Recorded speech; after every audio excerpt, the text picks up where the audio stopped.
Buenas tardes, queridos estudiantes. Hoy comenzamos con la cápsula número 4 de Educación Ciudadana.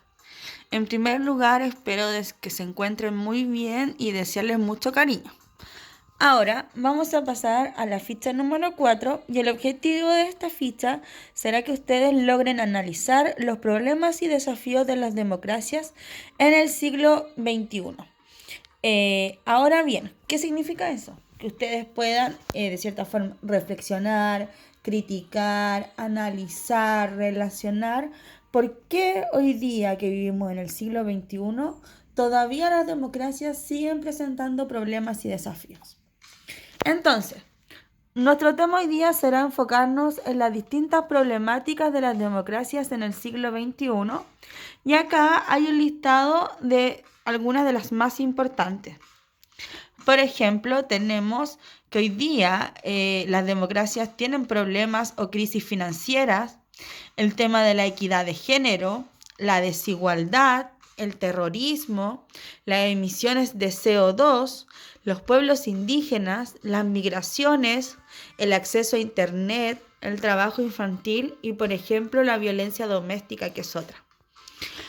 A partir de esto vamos a explicar de cierta forma por qué serían problemas estos puntos. En primer lugar, cuando hablamos de la crisis financiera, estamos hablando de desempleo, de pobreza, ¿ya? Al disminuir el crecimiento económico de un país, automáticamente aumenta el desempleo y aumenta la pobreza. Porque al no haber crecimiento, no hay capacidad de mantener a la gente empleada o no hay capacidad para generar nuevos empleos.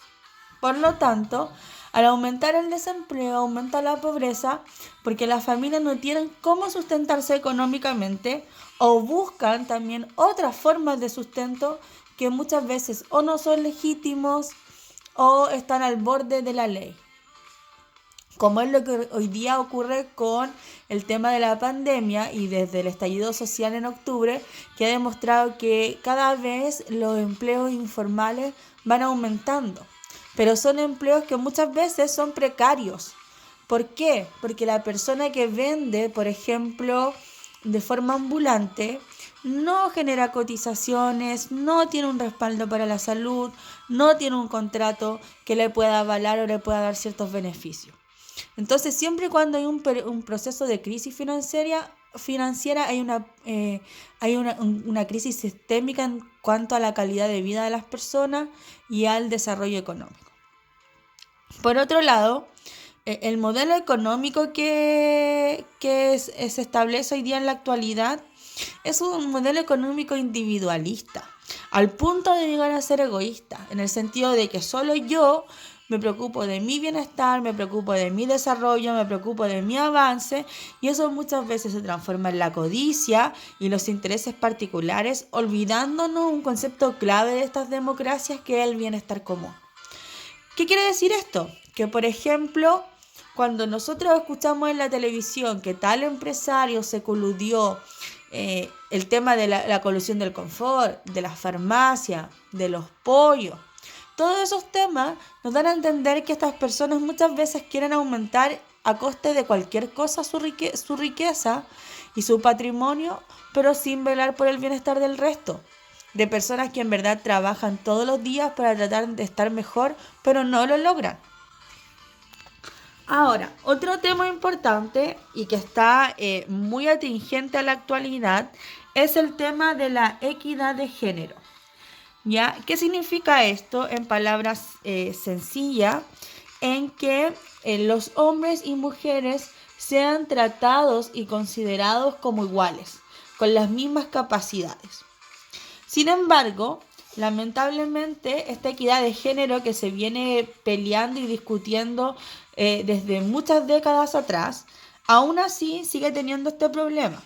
Las mujeres a diario viven con estereotipos sexuales, culturales y laborales.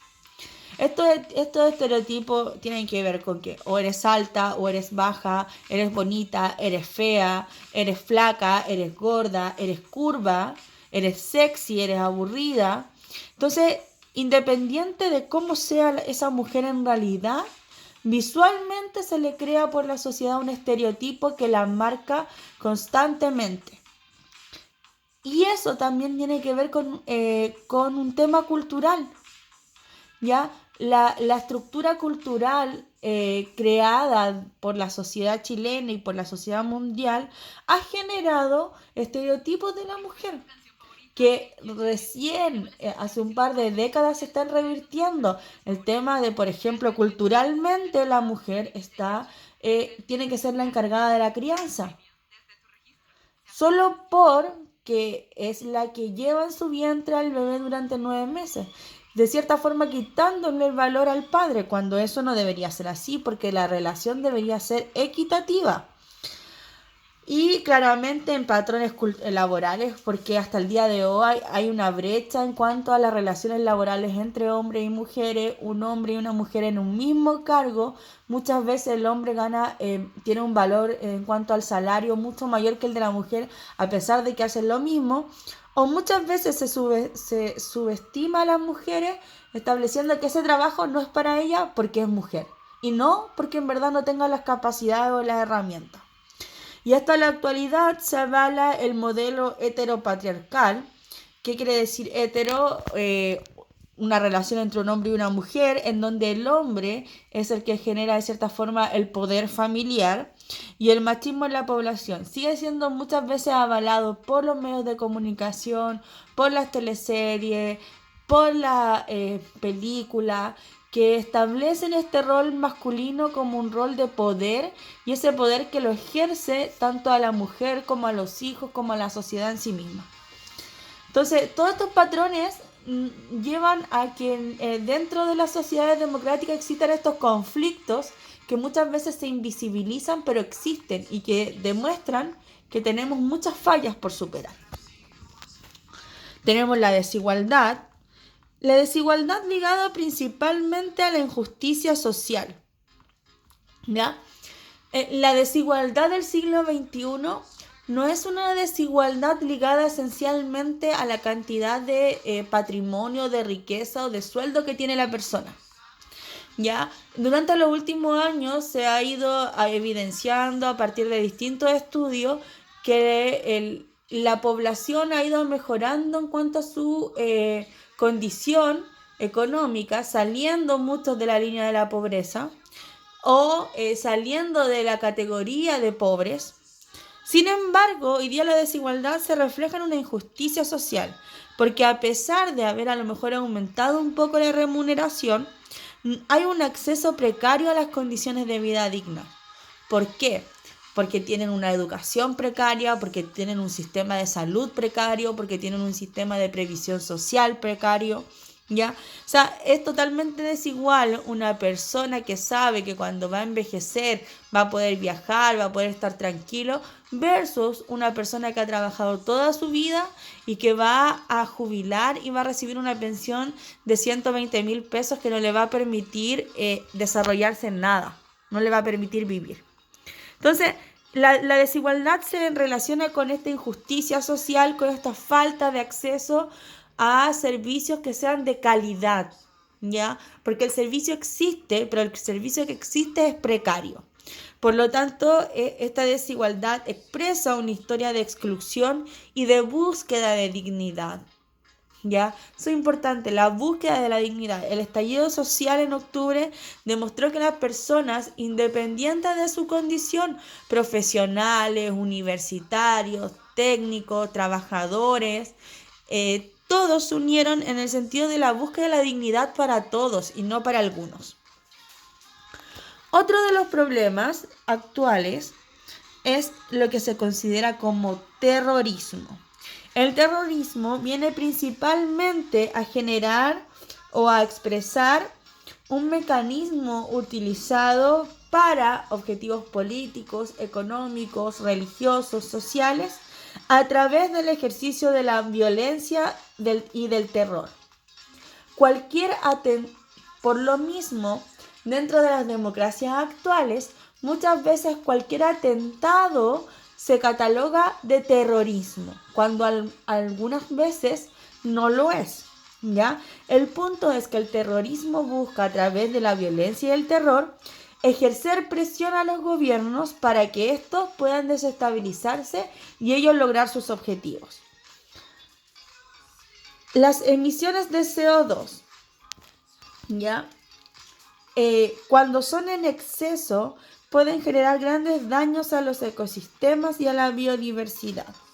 Estas emisiones exageradas de CO2, que son principalmente desarrolladas por estos gases fósiles como el petróleo, lo que nos vienen a decir es que el abuso de ellas ha generado que cueste mucho que se vayan desintegrando dentro de nuestra atmósfera, lo que va generando que las partículas se conserven en un efecto invernadero y generen el calentamiento global. Y ese calentamiento global también deriva en un cambio climático que se está observando hoy en día. ¿Qué significa esto? Que, por ejemplo, nosotros mismos ya estamos a prácticamente mediados de mayo y todavía no vemos una gota de lluvia, cuando ya deberíamos estar prácticamente a un paso del invierno y seguimos con temperaturas de 20-21 grados. Entonces, eso nos demuestra que el clima está cambiando y que el calentamiento global tiene efectos como la sequía, como la falta de agua, el tema de la alimentación, el tema de los ecosistemas que se están perdiendo. Entonces, hoy día uno de los puntos esenciales de las democracias actuales es el cuidado al medio ambiente, es buscar mecanismos para el desarrollo sustentable, es la búsqueda para masificar las energías renovables como la eólica o la solar. Entonces, es un factor latente de forma constante. Por otro lado, tenemos los pueblos indígenas. Y ustedes dirán, pero ¿por qué los pueblos indígenas son un problema para las democracias actuales? O sea, si desde siempre, desde pequeños nacemos escuchando que, por ejemplo, en Chile están los mapuches, que hay atacameños, que hay diaguitas. O sea, ¿qué problema presentan ellos? Bueno, en general los pueblos indígenas del mundo enfrentan a diario el tema de la discriminación de sus propios pares, discriminación de las sociedades en las que viven, discriminación por parte del Estado, ¿ya? Y esa discriminación se relaciona también con la pobreza. Viven excluidos, viven aislados y muchas veces viven en condiciones tan precarias como la que vivieron sus ancestros hace cientos de años atrás. Y por otro lado tienen el rezago educativo.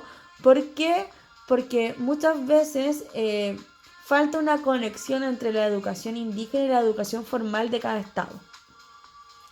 Y hay pueblos indígenas en el mundo donde todavía la población es analfabeta, en donde todavía la población se comunica a través de lenguaje con movimientos o chasquidos vocales, más que con entonación y formación de palabras.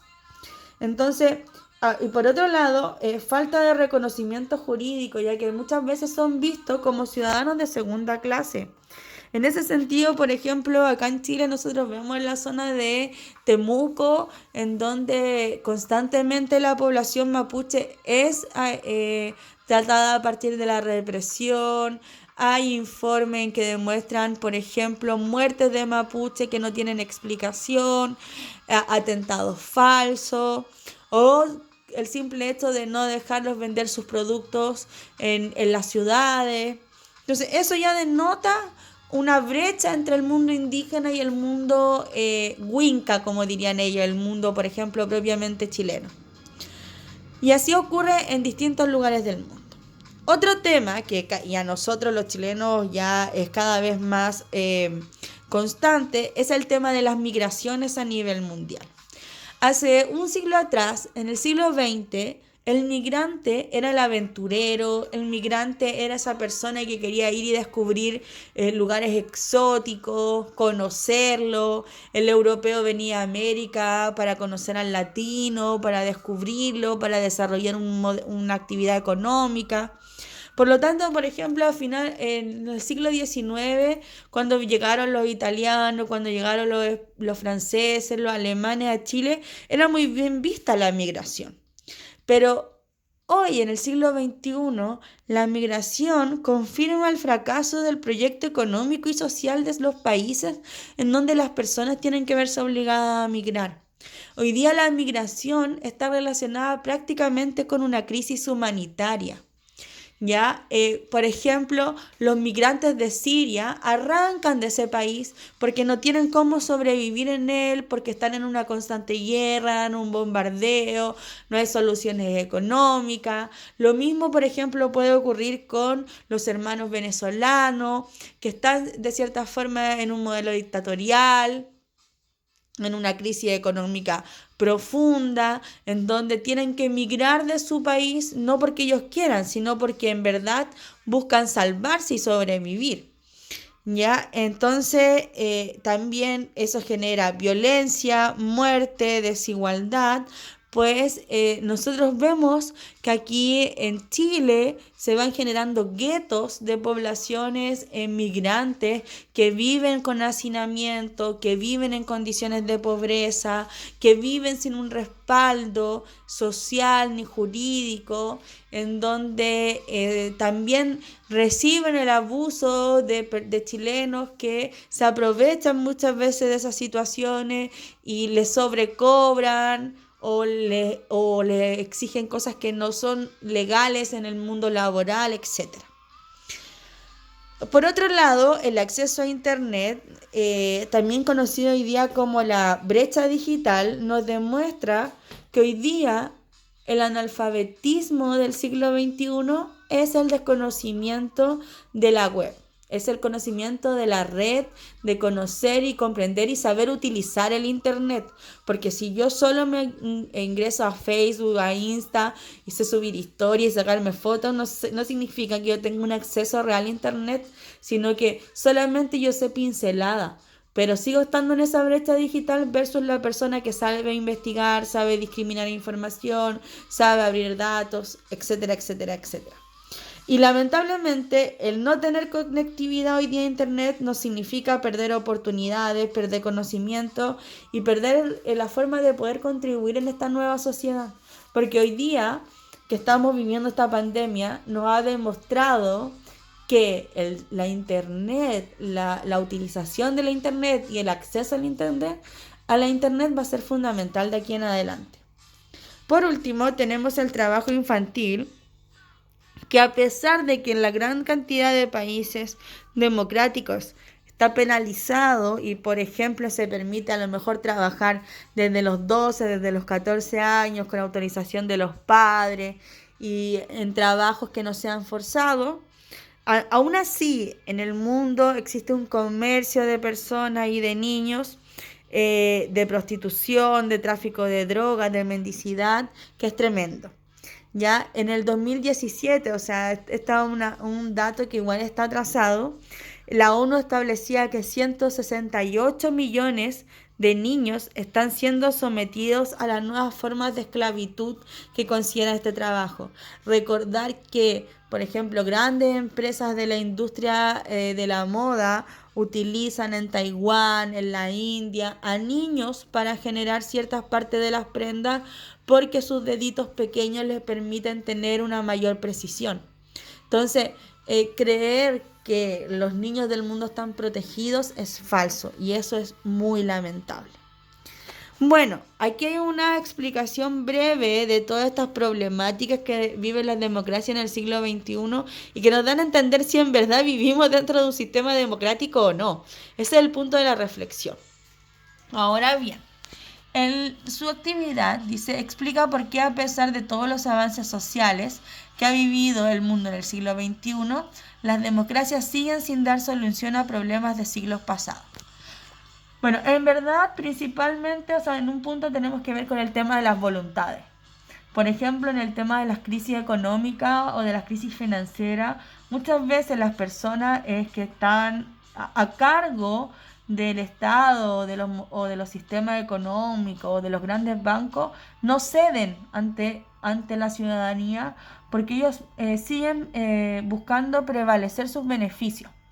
El otro día, la primer ministra de Alemania decía que uno de los mayores males de América Latina era que las personas que tenían dinero no querían pagar nada. Y lo dice así en un discurso al mundo, diciéndonos de cierta forma que nosotros, los países de Latinoamérica, seguimos en el tercer mundo porque la avaricia, porque la codicia siguen prevaleciendo frente al bienestar común de todos, cosa que a lo mejor los europeos superaron hace más de un siglo. Ahora, ¿por qué también todavía no se logra dar solución a todos estos temas? Porque hay que hacer un cambio cultural general, porque hay que buscar otros mecanismos para las democracias, porque todos tenemos que cambiar de cierta forma un poco la mentalidad, ya que lamentablemente la democracia antes era vista solo como el sufragio. Ya nosotros lo vimos en la cápsula anterior. Era el hecho de poder elegir a representantes, ya está siendo un gobierno democrático. Y hoy día el paradigma ha cambiado y nos dice que esta sociedad, para que sea democrática de verdad, tiene que tener participación de todos. Desde ustedes, jóvenes de 16, 17 años, que tienen la capacidad de participar activamente, pero también consciente de buscar el bienestar para todos. Ahora bien, a partir de la premisa, ¿es posible que los sistemas democráticos se acaben en el siglo XXI? A partir de esta problemática, usted tiene que formular un argumento que me ratifique. ¿Usted cree que a partir de todos estos problemas, sí va a tener que cambiar los sistemas democráticos y nacer uno nuevo o no? Van a tener que remodelarse, cambiarse, reformularse, pero van a continuar siendo democráticos. Independiente de la postura que usted tenga, a favor o en contra, lo importante es cómo usted lo argumente. Y luego debe leer y destacar la información entregada, la información en la guía, ya, porque aquí yo les di un breve detalle, pero en la guía viene mucha más información. Y va a tener que hacer una infografía. Ya, la infografía relaciona el contenido, con imágenes. Por lo mismo, se les va a anexar, aparte de este video de cápsula, un video que explica qué características debe tener una infografía. Ustedes ya han hecho infografías antes, pero de igual modo para que lo recuerden. ¿Cuál es el objetivo de hacer esta infografía? Es que ustedes coloquen al menos 3 aspectos de las problemáticas de las democracias actuales y expliquen cómo afectan a los sistemas democráticos esos aspectos. Por ejemplo, alguien puede trabajar el tema de las migraciones, el acceso a Internet y la equidad de género. Otros pueden trabajar el cuidado del medio ambiente, la desigualdad y el terrorismo. El punto es que sean 3, porque son bastante las problemáticas que vamos a tener que enfrentar de aquí en adelante. Muchos cariños, espero que se encuentren muy bien y les manda un gran abrazo a la profesora. Adiós.